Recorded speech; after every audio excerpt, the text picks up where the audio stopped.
আকাশ থেকে পড়া বরফ পুরো শহরকে সাদা চাদরে ঢেকে দিয়েছিল। কিন্তু 10 বছরের কাসিমের কাছে শরীর ঢাকার জন্য ছিল মাত্র একটি ছেঁড়া পুরনো চাদর।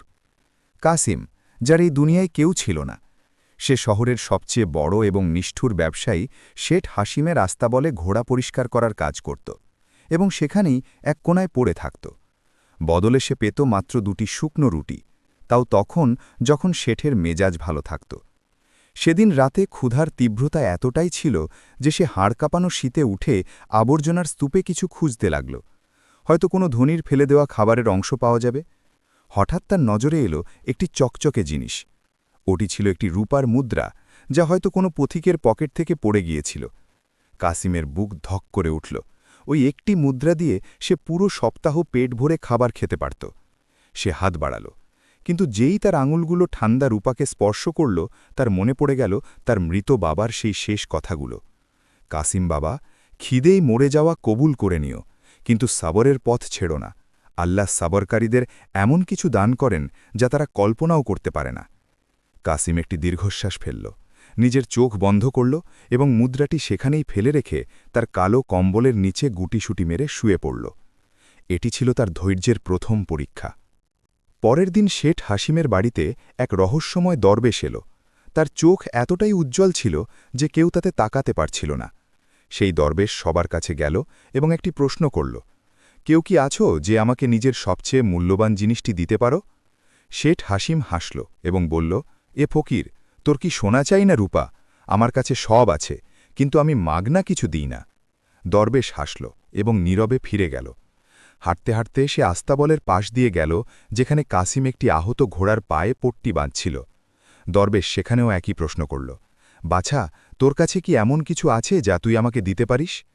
কাসিম লজ্জায় মাথা নিচু করে বলল, বাবা সাঁই, আমার কাছে তো নিজের প্রাণ ছাড়া আর কিছুই নেই। হ্যাঁ, যদি আপনার খিদে পেয়ে থাকে তবে আমার আজকের এই একটি রুটিল আছে, আপনি এটি খেয়ে নিন। কাসিম তার সারাদিনের উপার্জিত সেই আধা শুকনো রুটি দরবেশের দিকে বাড়িয়ে দিল। দরবেশ সেই রুটিটি নিল, তাতে চুমু খেল এবং কাসিমের মাথায় হাত রেখে একটি পুরনো মরিচা ধরা চাবি তার হাতে ধরিয়ে দিল। এটি কি বাবা? কাসিম অবাক হয়ে জিজ্ঞেস করল। দরবেশের কণ্ঠে একটি অদ্ভুত প্রতিধ্বনি ছিল, এটি তোমার ধৈর্যের বীজ, একে সামলে রেখো। যখন তোমার পরীক্ষা চরম সীমায় পৌঁছাবে, তখন এই চাবি তোমাকে সেই দরজার কাছে নিয়ে যাবে যেখানে তোমার ভাগ্য লেখা আছে। কিন্তু মনে রেখো, এই চাবি কখনো বিক্রি করো না, এমনকি যদি তোমার প্রাণের ওপর ঝুঁকি আসে তবুও নয়। দরবেশ চলে গেল এবং কাসিম সেই চাবির দিকে তাকিয়ে রইল। কিন্তু সে জানত না যে এই চাবি তার জন্য খুশি নয়, বরং বিপদের এক তুফান নিয়ে এসেছে। সেই রাতেই শেঠ হাসিমের বাড়িতে চুরি হয়ে গেল। শেঠের মূল্যবান হীরা উধাও ছিল, যা বাদশাহকে উপহার হিসাবে দেওয়ার কথা ছিল। পুরো ঘর তল্লাশি করা হলো এবং যখন সৈন্যরা আস্তাবলে পৌঁছল, তখন কাসিমের পকেট থেকে সেই মরিচা ধরা চাবি উদ্ধার হল।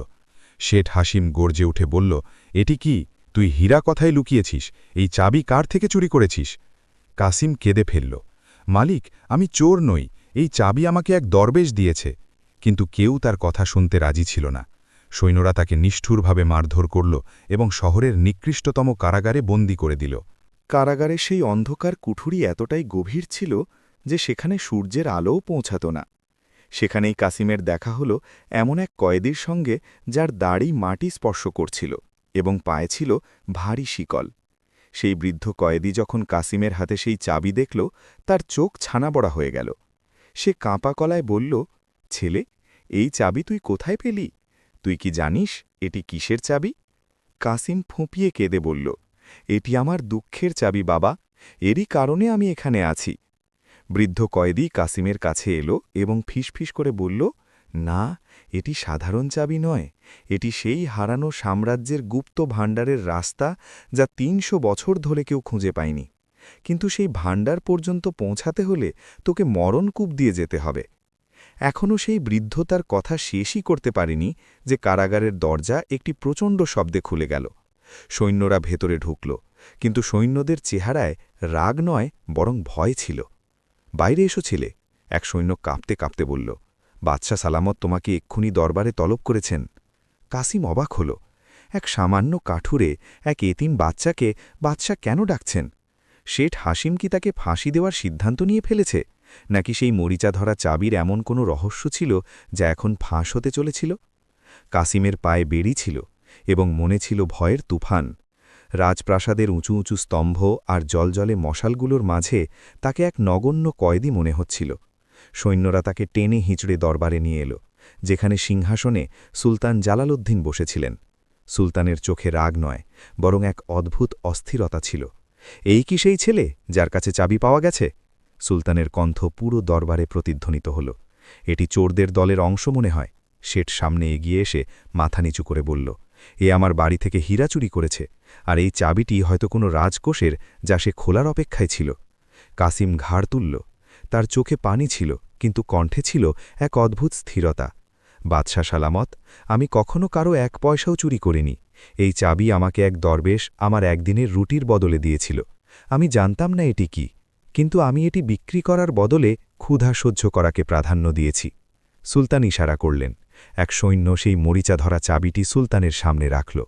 সুলতানের হাত কাঁপতে লাগল। তিনি তার গলা থেকে একটি সোনার লকেট বের করলেন, যাতে একটি মানচিত্র আঁকা ছিল। যখন তিনি চাবিটিকে সেই মানচিত্রের ওপরে রাখলেন, দরবারে উপস্থিত সবার শ্বাস থমকে গেল। চাবির নকশা হুবহু সেই মানচিত্রের এক গোপন অংশের সাথে মিলে যাচ্ছিল। সুলতান গভীর শ্বাস নিলেন এবং কাসিমের দিকে তাকালেন। বাদশাহ, তুমি কি জানো এই চাবি কার? এটি সেই তিলিস্মি সিন্দুকের চাবি যা কেবল আমার পূর্বপুরুষদের ওসিয়ত অনুযায়ী খুলতে পারবে, যার মন লোভ থেকে মুক্ত এবং যার কাছে ধৈর্যের সম্পদ আছে। 300 বছর ধরে এই চাবি নিখোঁজ ছিল, এবং আজ এটি এক এতিমের হাতে এসেছে। শেঠ হাসিমের মুখ ফ্যাকাশে হয়ে গেল। সে ভেবেছিল কাসিমের ফাঁসি হবে, কিন্তু এখানে তো পাশা উল্টে যাচ্ছিল। কিন্তু হুজুর, এ চোরও হতে পারে। একে পরীক্ষা না করে বিশ্বাস করবেন না। শেঠ তার শেষ চাল চালল। সুলতান মাথা নাড়লেন। তুমি ঠিক বলেছ শেঠ, চাবি পাওয়াই যথেষ্ট নয়। কাসিমকে নিজের যোগ্যতা প্রমাণ করতে হবে। সুলতান হুকুম দিলেন, কাসিমকে ওয়াদিয়ে খামোশিতে নিয়ে যাওয়া হোক, সেই রহস্যময় উপত্যকা যেখানে এক খুব পুরনো এবং ভয়ঙ্কর দুর্গ ছিল, এবং সেই দুর্গের ভেতরেই রাখা ছিল সেই তিলিস্মি সিন্দুক, যার সম্পর্কে প্রচলিত ছিল যে যদি কারু মনে সামান্যতম লোভ থাকে, তবে সে কখনো জীবিত ফিরে আসবে না। কাসিমকে একা সেই বিপজ্জনক উপত্যকার দিকে পাঠিয়ে দেওয়া হলো। তার কাছে না ছিল খাওয়ার জিনিস, না পানির পাত্র। ছিল শুধু এক মরিচা ধরা চাবি এবং মনে গেঁথে থাকা সবর বা ধৈর্য।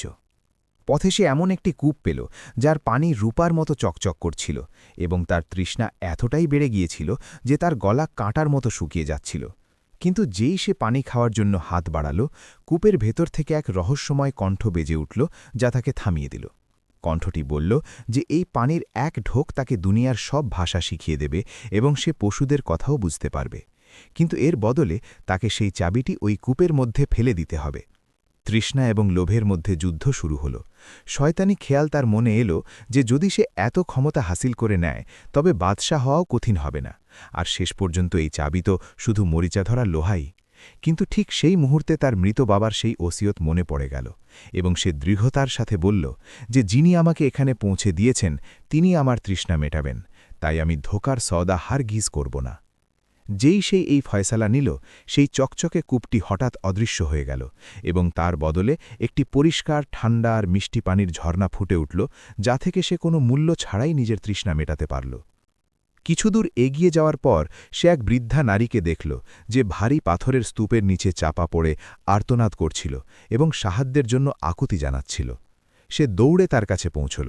তখন বৃদ্ধার লোভ দেখাল যে যদি সে তাকে বের করে আনে, তবে সে তাকে অনেক সোনা দেবে, এত সোনা যে তার দারিদ্র্য চিরতরে শেষ হয়ে যাবে। কাসিম সোনার চমককে গুরুত্ব দিল না এবং কোনো লোভ ছাড়াই পাথর সরাতে লাগল। তার হাত থেকে রক্ত ঝরতে লাগল, নখ ভেঙে গেল, শরীর ক্লান্তিতে কাঁপতে লাগল, কিন্তু সে হিম্মত হারাল না এবং ঘণ্টার পর ঘণ্টা পরিশ্রমের পর অবশেষে বৃদ্ধাকে আজাদ করল। আর তখনই সেই বৃদ্ধা হঠাৎ এক উজ্জ্বল চেহারার পরিতে বদলে গেল এবং মুচকি হেসে বলল, তোমার পরীক্ষা এখন সম্পন্ন হয়েছে। এই পাহাড়ের পেছনেই সেই দুর্গ, যেখানে তিলিস্মি সিন্দুক রাখা আছে। কিন্তু মনে রেখো কাসিম, সেই দুর্গের আসল পাহারাদার কোনো মানুষ নয়, বরং তোমার নিজের ভয়। আর যদি তুমি ভয় পেয়ে যাও, তবে সেই সিন্দুক তোমাকে গিলে খাবে। কাসিম যখন দুর্গের বিশাল এবং কালো দরজায় পৌঁছল, তখন সেখানে গভীর অন্ধকার ছেয়েছিল, আর যেই সে সাহস করে ভেতরে কদম রাখল, সে নিজের পেছনে কারো ভারী কদমের শব্দ শুনতে পেল। সে ঘুরে তাকালো তো তার পিলে চমকে গেল, কারণ সামনে সেই বৃদ্ধ কয়েদিছি দাঁড়িয়েছিল যার সাথে সে কারাগারে দেখা করেছিল। কিন্তু এখন তার হাতে ছিল চকচকে তলোয়ার এবং তার চোখ রক্তের মতো লাল হয়ে জ্বলছিল। বৃদ্ধটি গর্জিত কণ্ঠে বলল, চাবি আমাকে দিয়ে দাও, নতুবা আমি তোমার মাথা কলম করে দেব।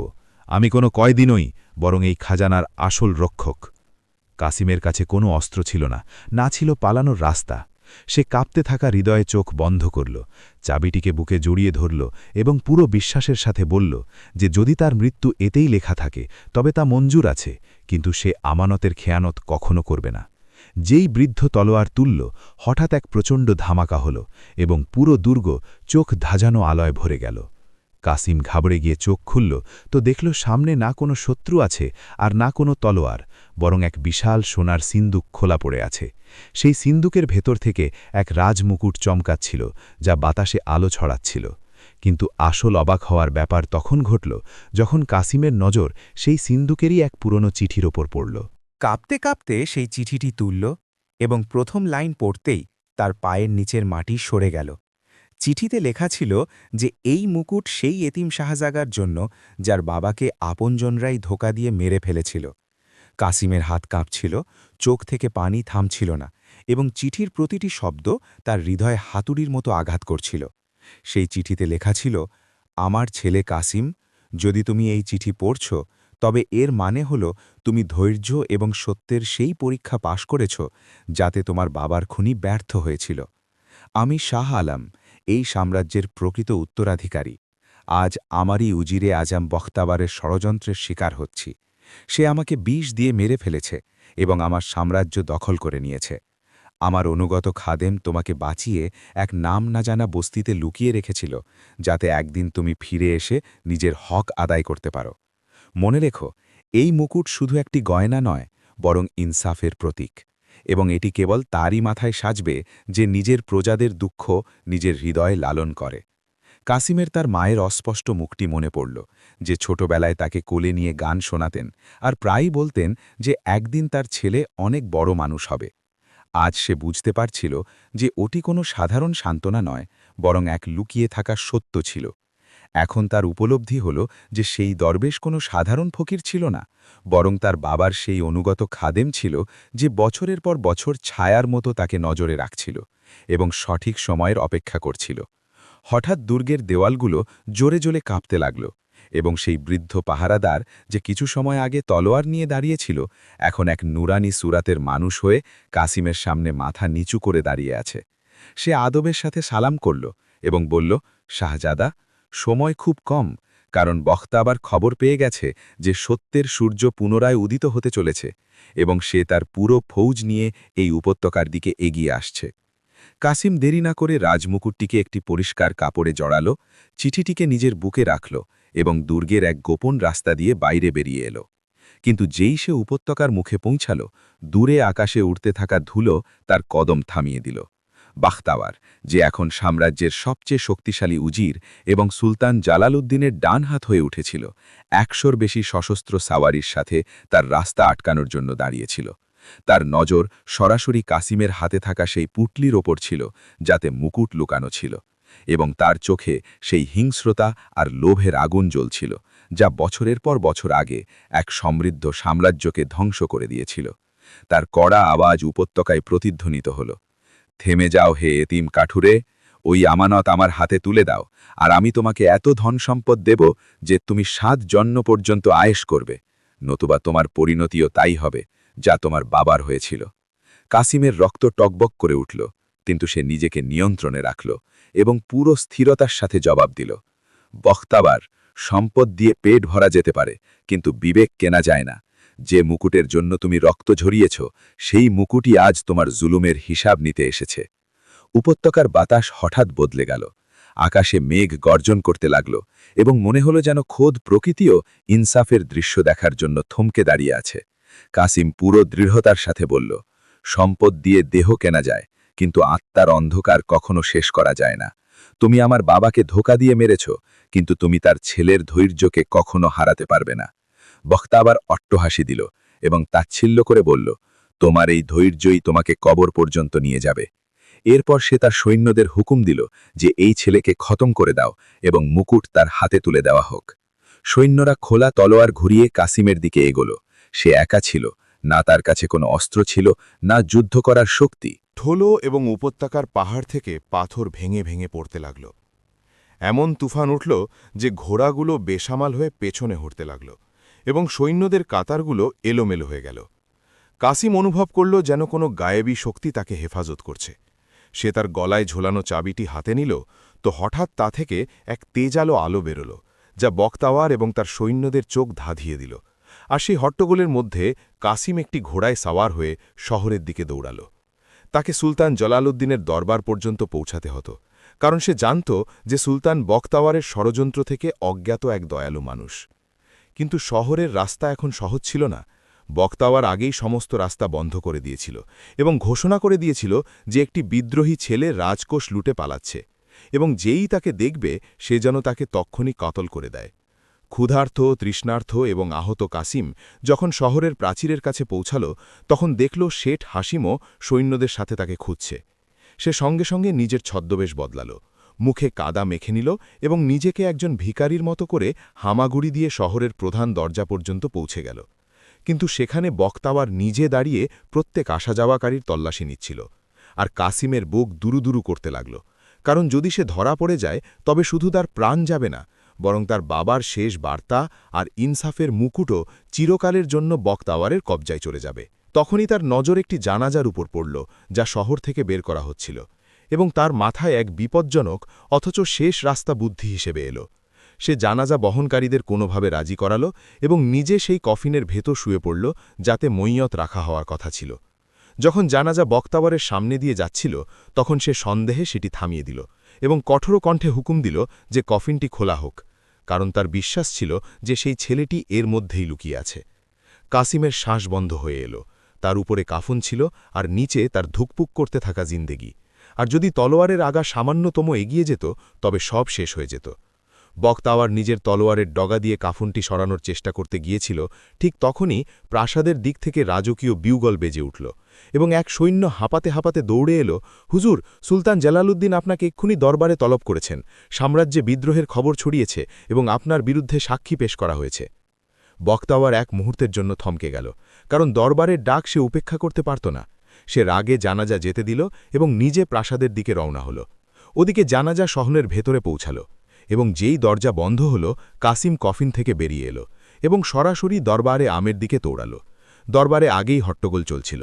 সুলতান জালালউদ্দিনের সামনে কিছু পুরনো নথি আর সাক্ষী পেশ করা হয়ে গিয়েছিল এবং তখনই কাসিম সবার সামনে এসে সেই রাজমুকুট এবং তার বাবার চিঠি পেশ করল।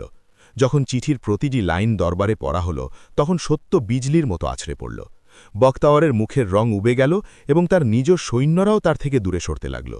সুলতান জালালউদ্দিন কাঁপানো গলায় ঘোষণা করলেন যে আসল উত্তরাধিকারী সামনে দাঁড়িয়ে আছে এবং যে সাম্রাজ্যের সাথে গাদ্দারি করেছে তাকে ইনসাফের মুখোমুখি হতে হবে। সেই দিনই বক্তাওয়ারকে গ্রেফতার করা হলো এবং তার জুলুমের হিসাব সেই দরবারেই মেটানো হলো যেখানে সে নিজেকে সবচেয়ে শক্তিশালী মনে করত।